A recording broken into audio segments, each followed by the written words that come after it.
Comment perdre du poids rapidement en adoptant une alimentation saine et que ce soit le plus, bien sûr, naturel possible et à la fois durable dans le temps et sans trop de difficultés à tenir, comme la majorité des régimes alimentaires. Je vais vous raconter tout ça dans un instant. Je vous ai trouvé 7 points essentiels, 7 clés qui vraiment fonctionnent. C'est des choses que j'ai conseillées à maintes reprises, qu'on enseigne dans notre école de naturopathie et neurosciences, où nos élèves obtiennent de très très bons résultats avec leurs propres clients. Et donc je vais tout vous dévoiler dès maintenant. Comme ça, vous allez enfin savoir exactement ce qu'il en est. Avant toute chose, bonjour à tous, je suis Renaud Richer, naturopathe, coach spécialisé en neurosciences, conférencier, formateur et concepteur de produits de santé naturelle. Aujourd'hui, je voulais vous parler de ça parce que je sais à quel point le sujet de la perte de poids est un sujet qui est à la fois essentiel, puisque la majorité des gens ont effectivement un surpoids, voire même parfois un état physique proche de la morbidité, morbido-pathogène, comme diraient certains de mes mentors. Et donc, il est essentiel de permettre la perte de poids. Seulement, aujourd'hui, on voit fleurir maintes régimes alimentaires qui sont vraiment parfois catastrophiques en termes de digestion, catastrophiques en termes d'impact sur la santé à long terme de la personne. Et je pense que la perte de poids n'est pas une finalité en fait en soi. La perte de poids n'est qu'une étape au milieu de l'ensemble du schéma qui amène vers plus de santé et de bien-être. Et lorsqu'elle est nécessaire, évidemment, il faut le faire de façon assidue, de façon déterminée. Par contre, en aucun cas au détriment de la santé. Croyez-moi, c'est quelque chose qui peut coûter extrêmement cher. Si ce n'est pas encore le cas, pensez à vous abonner à la chaîne YouTube. J'arrive avec plein d'autres sujets sur la naturopathie, la santé, la perte de poids et puis bien évidemment les produits naturels. Et puis surtout, pensez à me dire dans les commentaires ce vers quoi vous tournez par rapport à tout ça. Et si vraiment vous avez besoin d'aide en particulier par rapport à la perte de poids, n'hésitez pas à me dire les questions que vous vous posez. Vous pouvez également télécharger mon e-book qui s'appelle les 5 clés pour booster les différents piliers de votre santé. C'est un e-book dans lequel j'explique comment intervenir sur les différents piliers de la santé qui tous en fait jouent un rôle sur la perte de poids et sur le fait d'avoir un poids de corps santé. Allons-y sans plus tarder pour les 7 points. Donc le premier point, c'est tout simplement d'arrêter le grignotage. J'en ai déjà beaucoup parlé sur cette chaîne, notamment par rapport à ses conséquences sur le tube digestif et sur la régénération cellulaire, ainsi que sur la fatigue, etc. Et là, je pense qu'il est primordial dans le cadre de la perte de poids, avant même de savoir qu'est-ce qu'il faut manger ou qu'est-ce qu'il ne faut pas manger, il faut savoir comment manger. Et comment manger, ça veut dire ne pas manger quelque chose autre que boire de l'eau en fait, en dehors des repas principaux. Faites 3 repas par jour, potentiellement un goûter, mais en tout cas, il est indispensable de ne pas manger en dehors. À chaque fois que vous allez manger en dehors, en fait, vous allez tout simplement fatiguer votre digestion et vous allez souvent altérer la digestion des choses qui sont déjà dans le bol alimentaire en cours.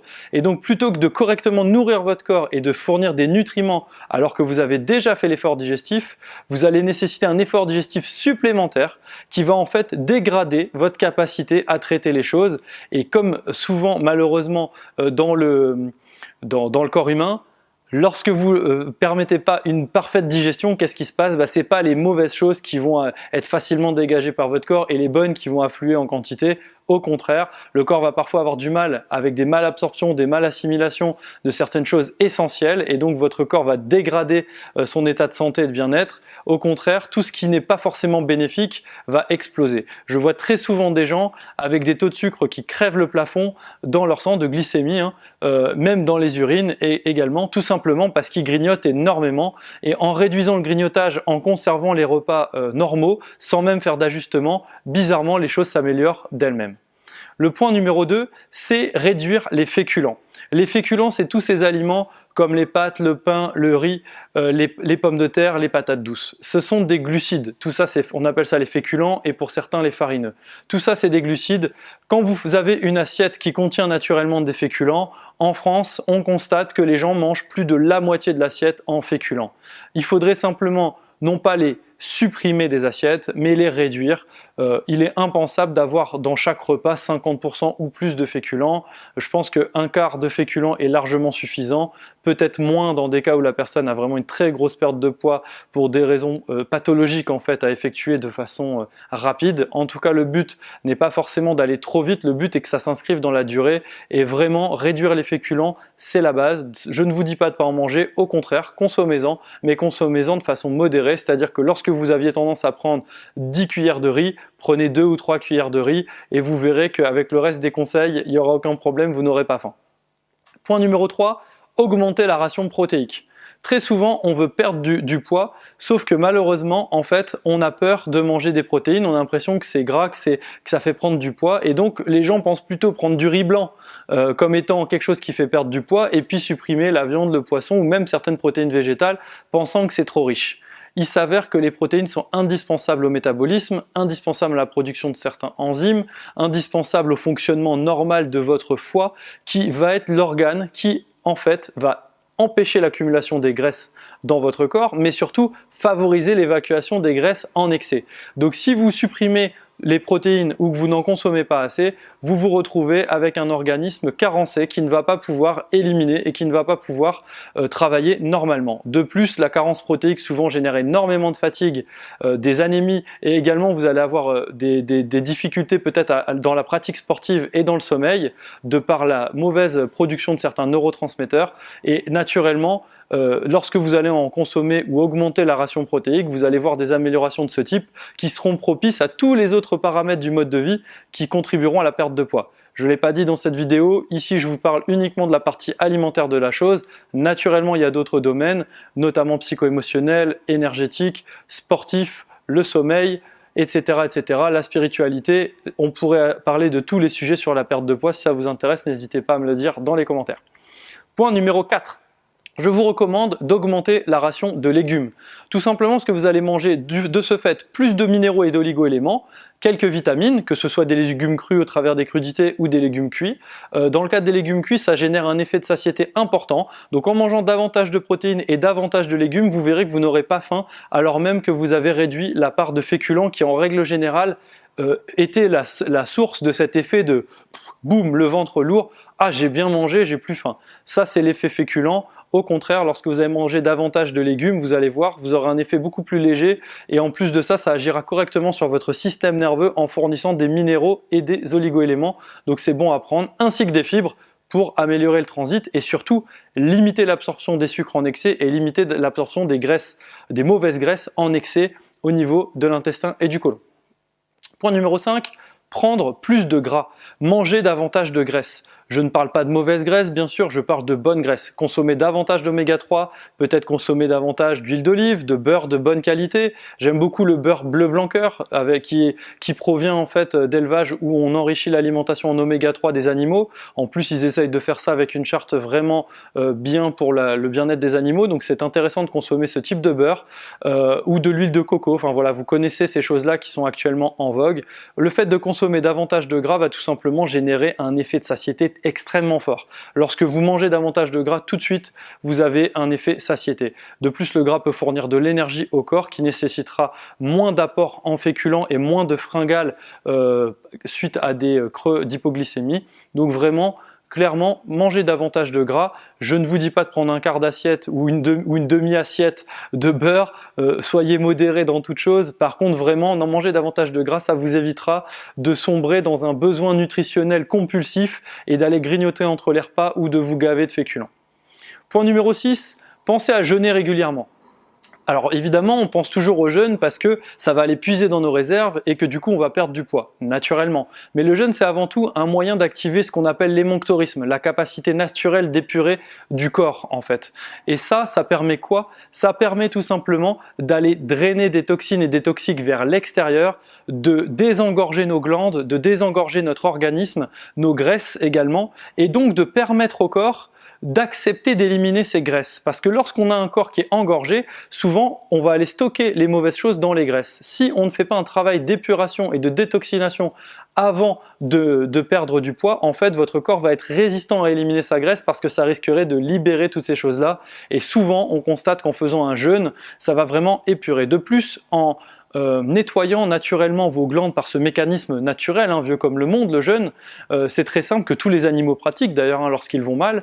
En fait, ça permet également aux glandes de sécréter, lorsque c'est des glandes qui sécrètent notamment des hormones, etc., ça permet de sécréter correctement les hormones. Donc souvent on voit des gens qui ont des difficultés au niveau hormonal ou endocrinien, on va avoir des améliorations majeures par le simple fait de pratiquer un jeûne régulier.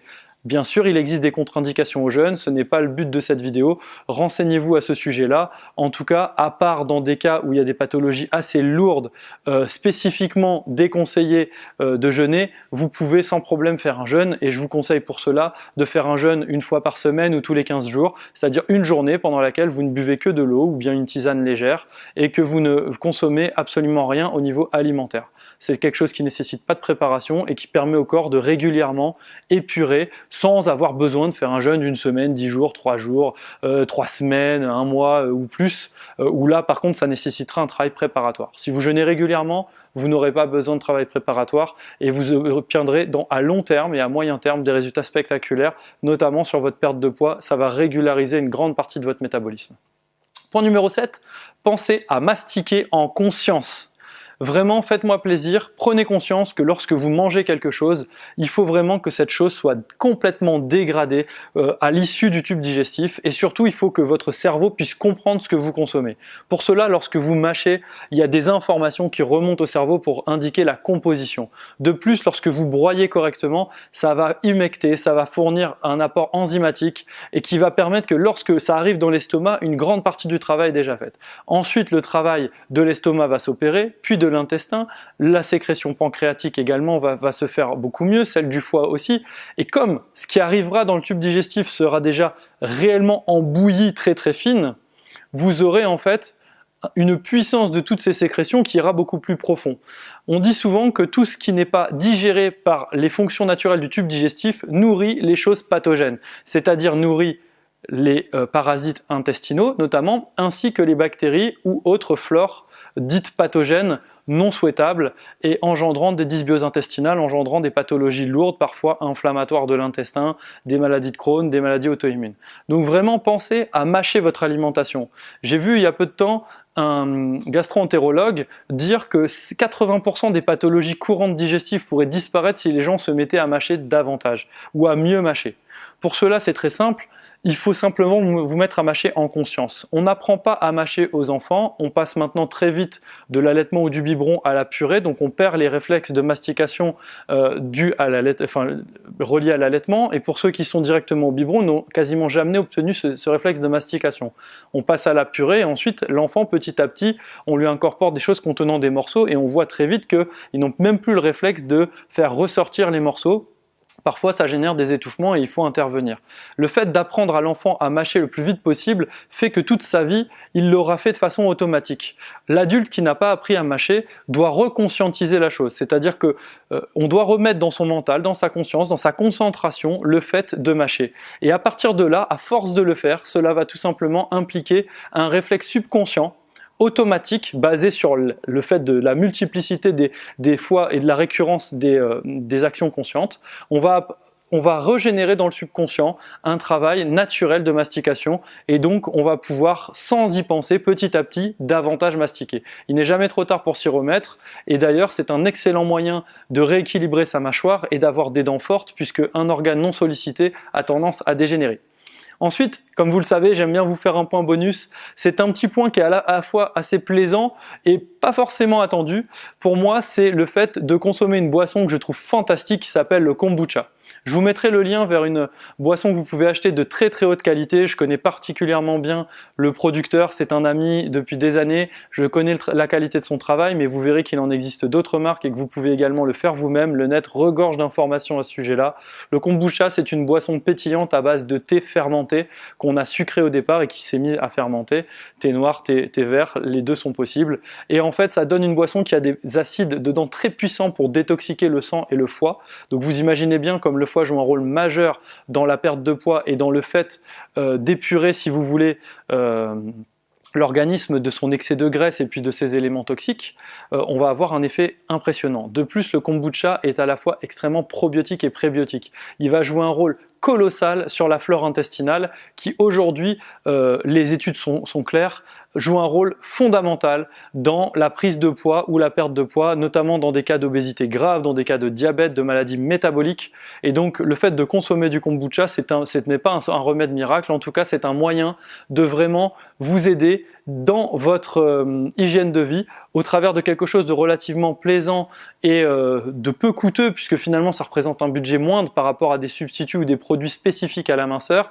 Vous verrez que ça va travailler très très fort sur votre organisme, épuré et de façon douce, et c'est vraiment fantastique. La marque que j'affectionne particulièrement, c'est le kombucha Détox, produit à Velot à côté d'Aix-en-Provence, kombucha français de très haute qualité, un vrai kombucha fermenté, vivant, et vous verrez, vous m'en direz des nouvelles. Je vous mettrai le lien pour le trouver directement sous la vidéo.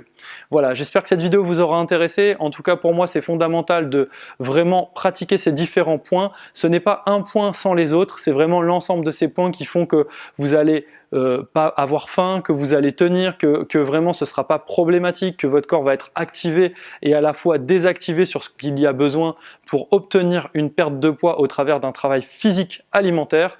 Si ça vous intéresse, on évoquera d'autres façons de perdre du poids complémentaires au travers des différents autres piliers de la santé ou des axes de travail dans les facteurs de vie. Jusqu'à ma prochaine vidéo, je vous dis portez-vous bien, continuez à croire en vos rêves. Merci sincèrement pour toutes les commentaires, pour tous les likes, pour tous les encouragements et pour tous les partages que vous faites de ces vidéos. Cette chaîne, c'est autant la vôtre que la mienne et réellement, j'ai à cœur qu'on puisse faire passer ce message que finalement, la naturopathie, c'est pas un truc farfelu et surtout que c'est quelque chose qui peut vraiment aider le plus grand nombre de façon pragmatique, efficace et bienveillante. Et je vous dis à très vite les amis.